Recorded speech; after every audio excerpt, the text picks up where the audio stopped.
നമസ്കാരം. പുതിയൊരു വീഡിയോയിലേക്ക് എല്ലാവർക്കും സ്വാഗതം. ഇന്ന് നമ്മൾ നോക്കുന്നത് സപ്പോട്ട കൃഷി ചെയ്യുമ്പോൾ എന്തൊക്കെയാണ് അത്യാവശ്യമായിട്ട് അറിഞ്ഞിരിക്കേണ്ട കാര്യങ്ങളെന്നുള്ളതാണ് കേട്ടോ. സപ്പോട്ടയുടെ ഗ്രാഫ്റ്റ് തൈകൾ നടുന്നതാണ് ഏറ്റവും നല്ലത്. അതാകുമ്പോൾ 3 വർഷം കഴിയുമ്പോൾ കായ്ക്കുകയും ചെയ്യും, നിറയെ കായ്ഫലം കിട്ടുകയും ചെയ്യും. ചിലപ്പോൾ ഈ ഗ്രാഫ്റ്റുകൾ വാങ്ങിക്കുമ്പോൾ തന്നെ ചെറിയ കായ്കളൊക്കെ ആയിട്ടായിരിക്കും നമുക്ക് നഴ്സറിയിൽ നിന്ന് കിട്ടുക. നമ്മളത് ഒരു കാരണവശാലും നിർത്തരുത് കേട്ടോ. അതൊക്കെ പറിച്ച് കളയണം. എന്നിട്ട് 3 വർഷം കഴിഞ്ഞതിന് ശേഷം മാത്രമേ പൂവിടാനും കായ് വരാനും ഒക്കെ അനുവദിക്കാവൂ. അതിന് മുന്നേ പൂക്കളുണ്ടാവും. ആ സമയത്ത് നമ്മളത് ഒടിച്ച് കളയാൻ തന്നെ ചെയ്യണം. ഇല്ലയെന്നുണ്ടെങ്കിൽ ഭാവിയിൽ ഈ ഗ്രാഫ്റ്റ് പെട്ടെന്ന് തന്നെ ഉണങ്ങിപ്പോകാനുള്ള ചാൻസ് ഉണ്ട്. സപ്പോട്ടയുടെ ഗ്രാഫ്റ്റുകൾ നടാൻ വേണ്ടി നമ്മൾ എടുക്കുന്ന കുഴികളുടെ വലിപ്പം എന്ന് പറഞ്ഞാൽ 60 സെൻറ്റിമീറ്റർ നീളവും വീതിയും ആഴവും ഉള്ള കുഴികളായിരിക്കണം. അതിൻ്റെ അകലം എന്ന് പറഞ്ഞാൽ, അതായത് ഒന്നിൽ കൂടുതൽ സപ്പോട്ട നമ്മൾ നടുകയാണെന്നുണ്ടെങ്കിൽ 2 ചെടികൾ തമ്മിലും വരികൾ തമ്മിലും നമ്മൾ എന്ത് കൊടുക്കണം? അകലം പാലിക്കണം. അത് എത്രയാണെന്ന് വെച്ചാൽ 7 മുതൽ 8 മീറ്റർ വരെ ഉള്ള അകലമായിരിക്കണം. അതായത് ചെടികൾ തമ്മിലും 7 മീറ്റർ അകലം വേണം, വരികൾ തമ്മിലും 7 മീറ്റർ അകലം വേണം. നമ്മൾ ഈ കുഴികൾ എടുത്തിട്ട് അതിൽ 1 കിലോ കുമ്മായം ചേർത്ത് 2 ആഴ്ച ഇട്ടേക്കുക.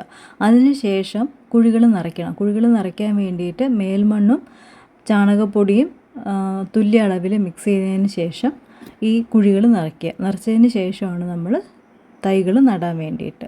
അപ്പോൾ നടുമ്പോൾ നമ്മളൊരു കാര്യം ശ്രദ്ധിക്കേണ്ടത്, ഈ ഗ്രാഫ്റ്റ് ജോയിൻ്റ് ഉണ്ട്. ആ ജോയിൻ്റ് ഭാഗം ഒരു 15 സെൻറ്റിമീറ്റർ എങ്കിലും മണ്ണിന് മുകളിലായിട്ട് വരണം. പിന്നെ ഈ ജോയിൻറ്റിൻ്റെ താഴേന്ന് വരുന്ന ഏതൊരു മുകളാണെന്നുണ്ടെങ്കിലും നമ്മൾ കാണുമ്പോൾ തന്നെ അത് ഒടിച്ച് കളയുക. അതൊരു കാരണവശാലും വളരാൻ വേണ്ടി അനുവദിക്കരുത് കേട്ടോ. തൈകൾ നട്ട് ഒരു 5 അടി 6 അടി ഉയരം ആകുമ്പോഴത്തേക്ക് നമ്മൾ ഒരു 3 മുതൽ 4 അടി ഉയരത്തിൽ പ്രധാന തലപ്പ് മുറിച്ച് മാറ്റണം. എങ്കിൽ മാത്രമേ ഇത് ബുഷിയേറ്റ് നിൽക്കുകയുള്ളൂ. ബുഷിയേറ്റ് നിന്നില്ല എന്നുണ്ടെങ്കിൽ ഇത് ഹൈറ്റ് വെച്ച് പോയി കഴിഞ്ഞാൽ നമുക്ക് മെയിൻറ്റെയിൻ ചെയ്യാനും ബുദ്ധിമുട്ടാണ്, കായ് പിടുത്തം കുറവുമായിരിക്കും. അപ്പോൾ എത്രത്തോളം പാർശ്വശാഖകളുണ്ടാവുമോ അത്രത്തോളം ഇതിന് കായ്ഫലം കൂടും. അതുകൊണ്ട് പ്രധാന തലപ്പ് ഒരു 3-4 അടി ഉയരത്തിൽ വെച്ചിട്ട് കട്ട് ചെയ്ത് നിർത്താൻ വേണ്ടിയിട്ട് ശ്രദ്ധിക്കണം കേട്ടോ. എങ്കിലേ ഇങ്ങനെ പന്തൽ പോലെ വരുള്ളൂ. നട്ട ഉടനെ തന്നെ നമ്മൾ നനച്ച് തുടങ്ങണം കേട്ടോ. അത് ഗ്രാഫ്റ്റ് തൈകൾ പിടിച്ച് കിട്ടുന്നത് വരെ നമ്മൾ നന്നായിട്ട് തന്നെ നനയ്ക്കണം. അത് കഴിഞ്ഞ് പിന്നെ വേനൽക്കാലങ്ങളിൽ മാത്രം നനച്ച് കൊടുത്താൽ മതിയോ. ജലസേചനം കൊടുക്കാൻ പറ്റുമെന്നുണ്ടെങ്കിൽ ഏത് സമയത്തും, വർഷത്തിൽ ഏത് സമയത്ത് വേണമെങ്കിലും നമുക്ക് നടാൻ വേണ്ടി പറ്റും, സപ്പോട്ട നടാൻ വേണ്ടി പറ്റും. പക്ഷേ ഏറ്റവും നല്ല സമയം എന്ന് പറഞ്ഞാൽ ജൂൺ ജൂലൈ മാസങ്ങളാണ് കേട്ടോ.